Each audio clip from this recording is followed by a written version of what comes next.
Bonjour, bonsoir, on continue Moonlight Lover. On s'était arrêté la dernière fois, je m'en souviens très bien. On avait retrouvé apparemment des traces de sang de Léandra, présumément morte d'après eux. Moi j'y crois pas une seconde. Perso, à mon avis, c'est une mise en scène. Donc là en plus, ils étaient en train de se prendre la tête pour ça. Béliat, pas content, qui se décharge sur nous. À nous deux, on peut le faire. Ah oui, c'est vrai qu'aussi, il voulait y aller tout seul. On le fera. Je la laisserai pas faire, tu m'entends? Elle ne me prendra ni ma sœur, ni toi, ni ma propre vie. Béliat, bon sang, tu ne dois rien faire du tout pour le moment. Béliat, ce que veut ta mère, c'est que tu deviennes fou, que tu fonces tête baissée pour aller récupérer ta sœur. Béliat, tu ne feras rien seul. C'est trop risqué. On doit réfléchir, ne pas se laisser emporter. Ouf. Alors, avec une tête brûlée comme Béliat, faut jouer finement là parce que si je suis trop rentre dedans, il va mal le prendre et il va me dire casse-toi. Faut que j'arrive à le calmer et le faire raisonner en fait. J'ai envie de mettre la C parce que tu ne feras rien seul. J'ai pas envie qu'il fasse quelque chose de seul. En fait, j'hésite avec la B et la C parce que les deux me vont bien. J'ai envie de me dire tout ça en même temps. Et j'ai peur un petit peu aussi qu'ils deviennent fous, ils le prennent mal. Allez, on va mettre la C, je vais pas tourner 15 ans. Peut-être prévenir les autres, et c'est ma sœur. Tu ne me crois pas capable de la sauver moi-même, de te sauver si nécessaire? Sous la colère, je perçus une inquiétude plus profonde qui me frappa au cœur. Même alors que Léandra était gravement menacée, il s'inquiétait aussi pour moi. C'est parce que je me soucie de toi, moi aussi, Béliat. Je ne veux pas qu'un seul d'entre nous laisse sa vie dans ce combat, mais on aura besoin de toute l'aide possible et surtout de toutes tes capacités. Et pour ça, tu dois être en pleine possession de tes moyens. Braquer Béliat en lui imposant mon point de vue ne servait à rien. Je devais lui rappeler qu'il n'y avait pas que lui en jeu. Je comptais sur lui, nous étions une équipe. Et dans la tempête, je devais être son garde-fou. Ça, je l'avais compris. Ouais, ça va devenir saoulant au bout d'un moment dans leur couple. Si elle est toujours être son garde-fou. Le moment venu, peut-être aurais-je à le sauver. J'espérais en être capable. Tu peux bien espérer, tu vois. À mon soulagement, mes mots semblèrent enfin le calmer. Et après quelques respirations profondes qui semblaient lui coûter, il parut se reprendre. Je le pris par la main pour l'écarter du porche et le ramener dans le hall. Si le soleil avait quasiment disparu, il restait une vague luminosité, et Béliat semblait avoir à peine remarqué que sa peau était brûlante. Première prémisse de faiblesse. Bon sang, Léandra. Son regard restait fixé sur la porte maculée de sang. Ma main serrée sur son poignet, je pouvais sentir son conflit intérieur. Le besoin de se ruer à sa poursuite immédiatement. Elle a fait ça de jour pour nous empêcher d'intervenir. C'est tellement lâche, déloyal. Elle s'en moque, c'est une succube. Jouer franc jeu lui est totalement égal. Elle utilisera n'importe quoi pour avoir ce qu'elle veut. Tuer sa fille ne fera pas grande différence. Elle le ferait vraiment? Elle a commencé. Vu la quantité de sang, elle l'a déjà saigné suffisamment pour l'affaiblir considérablement. Elle a dû la maintenir à un moment là, pour que le bois s'imprègne comme ça. Ah ouais, elle l'a crucifié au porche carrément, comme ça là, et elle l'a mis en attendant que ça s'imprègne dans le bois. Allez, on laisse une belle trace, hein mon chat? Oh! Malgré moi, l'image me soulevait le cœur. Ma colère, d'abord étouffée par la peur, commençait à reprendre le dessus, à me faire oublier la crainte que m'inspirait Asmodée. C'est récent? Dans la nuit quoi, enfin le jour quoi, quand vous dormiez. Assez pour la pister facilement. C'est comme un phare dans la tempête. Oui, elle l'a fait exprès. Sa détermination semblait grandir à chaque mot, et je serrais son poignet plus fort. Si on se lance à sa poursuite maintenant, on peut aussi retrouver Léandra et la ramener avant qu'elle l'emmène trop loin du manoir. Plus on attend, plus ça sera risqué. Oui, dépêchez-vous d'aller prévenir les autres alors, plutôt que de papoter. Oh, mais qui sont pas fut ces deux-là, je te jure. Quoi? Attends, tu ne parles pas d'y aller maintenant, si? Ce sont les frais et Asmodée est encombré de Léandra. Si on l'intercepte maintenant, ça risque fort de contrecarrer ses plans. Et alors, elle l'abandonnera sans regret. Je ne peux pas laisser passer cette chance. Et si elle nous attend en embuscade, ou qu'elle a déjà tué Léandra, on fonce droit dans un piège. Elle ne tuera pas un appât aussi utile. Elle peut encore lui servir si on ne se plie pas à ce qu'elle a prévu. Vraiment, tu en es bien sûr ? Je sentais que Béliade voulait se convaincre autant qu'il tentait de le faire avec moi. Si j'acceptais son point de vue, il se sentirait légitime pour partir à la poursuite de Léandra. Il en avait envie de toute façon, je le sentais prêt à basculer. Si je désapprouvais, j'avais peur de le pousser à être inutilement téméraire pour me prouver qu'il pouvait le faire. Ou au contraire qu'il soit affecté de voir notre duo se fissurer déjà. Oh là là, pour si peu, quel drama queen! Je n'avais pas vraiment le choix, nous devions faire front commun. Quand bien même je n'approuvais pas sa décision, la vie de Léandra était en jeu. Oui, et la vôtre par occasion, mais bon, c'est pas grave, c'est qu'un détail. Peut-être que Béliade disait vrai malgré tout. Même si ses raisons étaient mauvaises, peut-être avions-nous une chance de reprendre l'avantage. Moi aussi, je veux que Léandra s'en sorte, qu'on s'en sorte tous. Bon sang, j'ai du mal à trouver les mots pour te dire à quel point j'ai peur que l'on se trompe. Béliade, et si jamais il était trop tard pour Léandra? Je pense pas que la C voudra l'entendre, clairement. Je vais mettre la B parce que c'est celle qui me semble le plus raisonnée. Peut-être qu'on va réussir à retourner la situation, je sais pas. Je pense qu'ils vont quand même partir tout seuls, quoi que je fasse. On va tenter. Et à quel point ça me hanterait si jamais on sacrifiait Léandra par sécurité. J'avais fini par douter moi aussi, et je ne voulais pas laisser Béliade partir seule à la poursuite de sa mère. Ma peur de le perdre se muait en désir de le protéger. Alors tu me suivrais pour la sortir de là ? Si tu veux qu'on tente, je te suivrai. Je me suis engagée à ça, je m'engagerai pour toi, aussi loin que tu le voudras. Mais il restera une limite. Si tu dois risquer ta vie, si je dois choisir entre toi et Léandra, c'est toi que je choisirai. Eh ben dis donc, moi je choisirais entre moi-même et moi-même, mais bon... Pourvu que tu comprennes. Si les sentiments de Béliade étaient en train de dicter nos premiers coups dans la partie, il devait entendre les miens pour préparer le suivant. Celui qui nous sauverait peut-être. Son coup de sang pouvait nous donner un avantage décisif, ou nous porter préjudice. Je sentais sa détresse. Je revoyais son visage lorsque je l'avais tiré du sommeil malgré la lumière du crépuscule au dehors. Je me rappelais sa difficulté à s'éveiller, aussitôt balayée quand les mots s'étaient bousculés hors de ma gorge pour lui expliquer ce que j'avais découvert, ce que cela signifiait. Cela avait été une explosion de sentiments aussi confus qu'extrêmes, la précipitation, le déni, l'incapacité à me croire sans avoir vu ce que j'avais décrit. Oui, ça, j'ai envie de dire, c'est un peu normal, tout le monde est comme ça. Et en sachant pourtant au fond de lui que c'était vrai. Béliade était une panthère, un prédateur nocturne qui ne s'exposait jamais. Mais quand il s'agissait des seules choses qui l'affectaient, c'était un lion qui défendait son territoire au grand jour sans se soucier de la violence du combat à venir. Je lisais le dilemme sur son visage, mais il pouvait voir la détermination sur le mien. Lancer cette traque tenait à ma condition. Enfin, je le vis serrer les dents, secouer la tête et céder. Très bien. Si ça devient trop risqué, je ne pousserai pas la traque. Je ne veux pas perdre Léandra, mais surtout pas te perdre toi. Je me détendis, soulagée. Il y en faut peu, hein.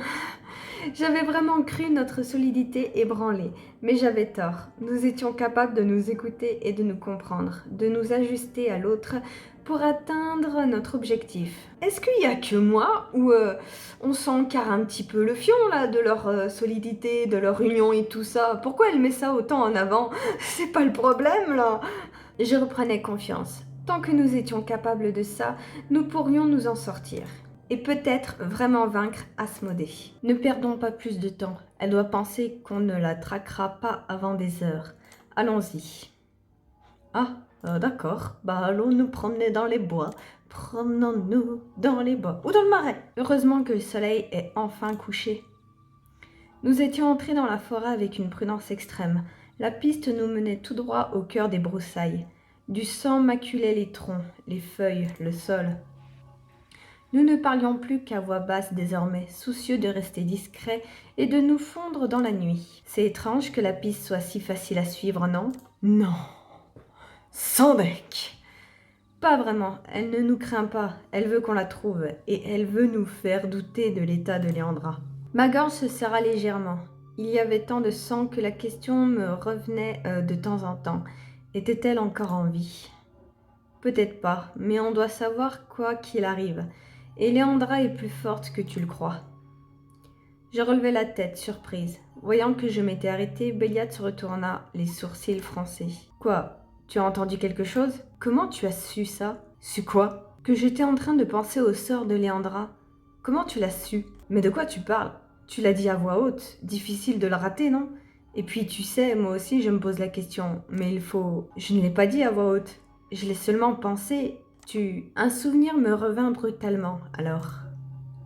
La voix de Béliat résonnant dans ma tête, quand il prenait encore ce ton de sale con arrogant. « Attends Béliat, tu te rappelles quand je venais d'arriver au manoir ?»« Oh bon sang, je suis sûre que c'est ça.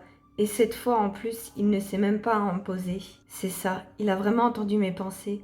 Comme quand il parlait dans les miennes. »« Ah bon ? Il faisait ça au début? Je me souviens pas. Bon, d'accord, on va mettre la C alors. Mais est-ce qu'il m'entend encore? Est-ce que je peux lire les siennes ? Je dois me concentrer. » Mais te concentrer sur quoi? Mec, ah, tu viens de le refaire, tu vois, je n'ai pas ouvert la bouche.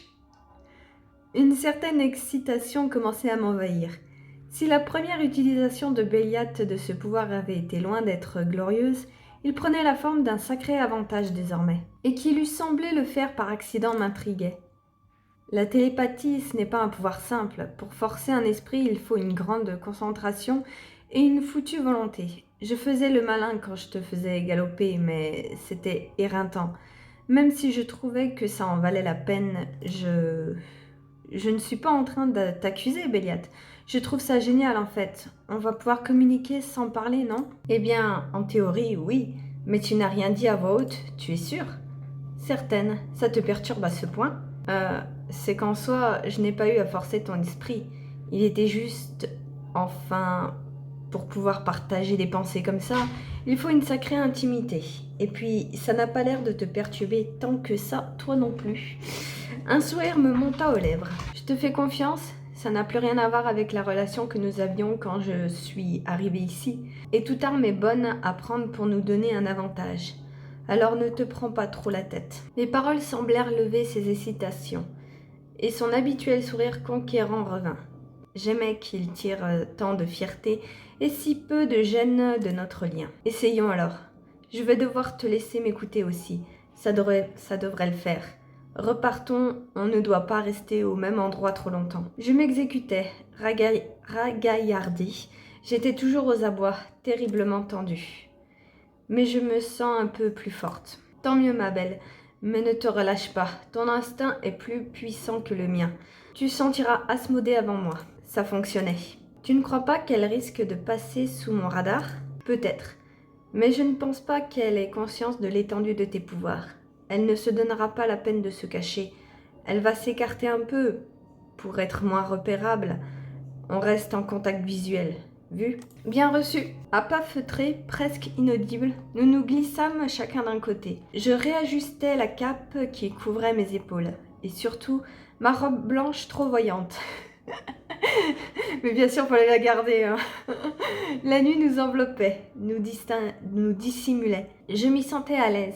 Je calais ma respiration sur son rythme. C'était comme un animal vivant et familier qui nous accompagnait et participait à notre traque. Asmodée était une créature du feu et du sang, pas de l'obscurité. Rappelle-toi, ne t'éloigne pas trop. L'odeur est plus forte, on doit se rapprocher. D'accord, je m'arrêtais. C'était infime, comme une coupure légère dans un voile sombre. Une déchirure. Béliat, non loin de moi, il s'arrêta. J'écoutais. Je ne sais pas où, mais elle est là. Sois sur tes gardes.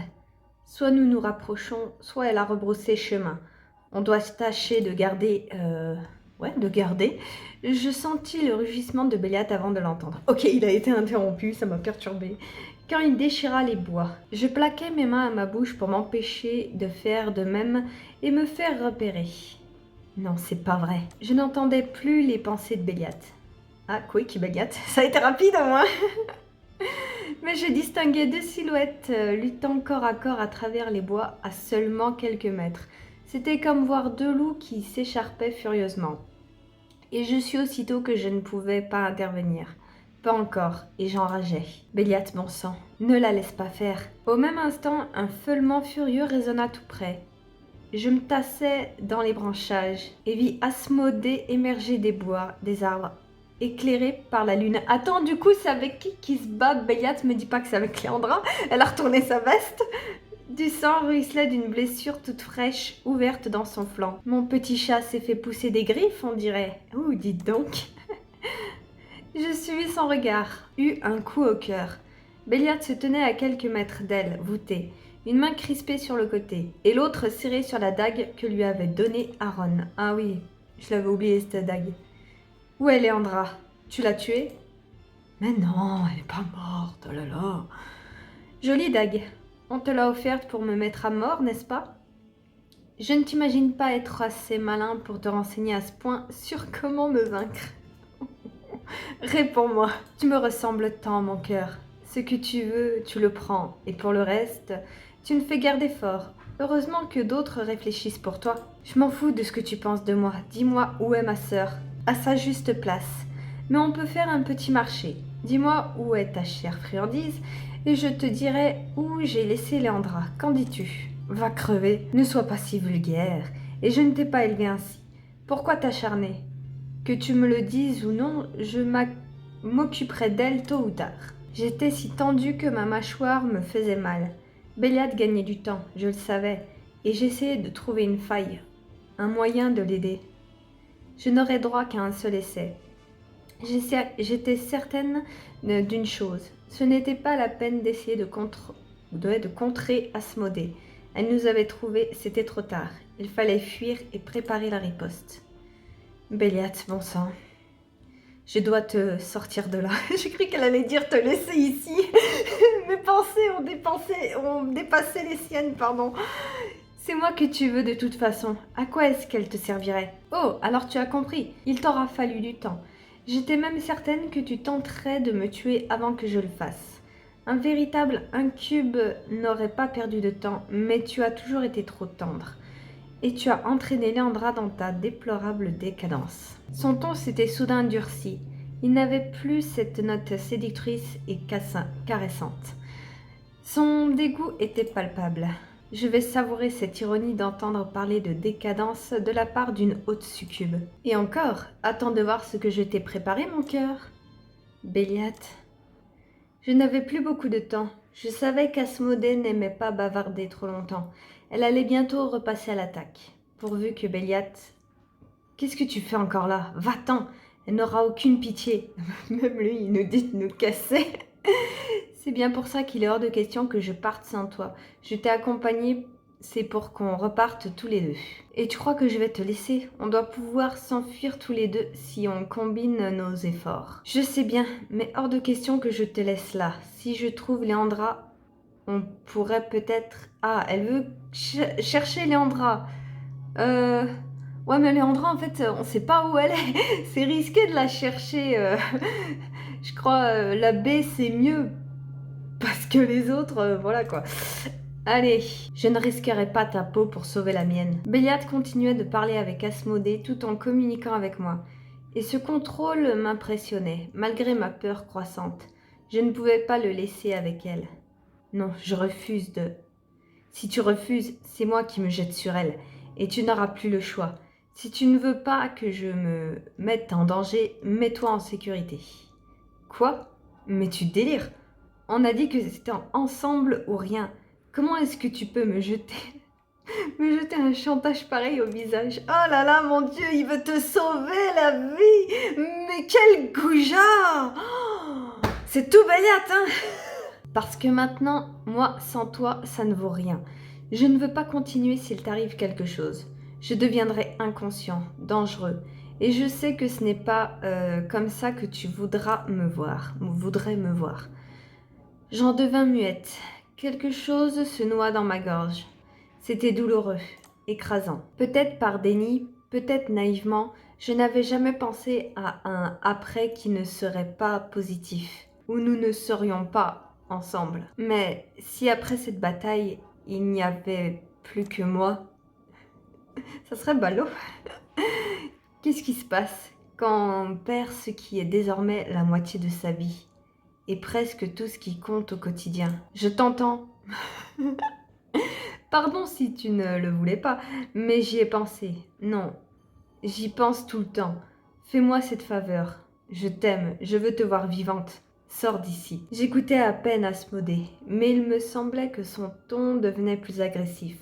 Peut-être Béliat avait-il du mal à se concentrer et à lui répondre encore. Je ne pouvais pas le retenir plus longtemps.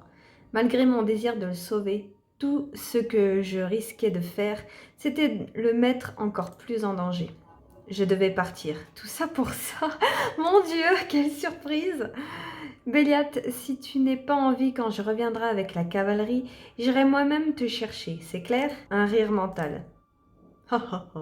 Elle ne m'aura pas. Va chercher les autres. Je ne voulais pas conclure par un adieu. Je refusais que ça en soit un. Lentement, je reculais à travers la végétation, le regard fixé sur son profil altier que j'espérais bien revoir au plus vite, et dont je ne pouvais m'empêcher de graver l'image dans ma mémoire. Puis je me rendis soudain compte d'une chose. Oui, va falloir qu'on s'arrête en plein suspense encore une fois. Et vous pouvez pas dire que c'est de ma faute qui le fait exprès, hein. Là je contrôle rien du tout. Du coup on se retrouve vite la semaine prochaine pour voir la suite. Mais on est d'accord que ça aurait été bien plus simple que plutôt de partir du manoir directement, qu'ils aillent chercher les autres et qu'après tous ensemble ils y allent.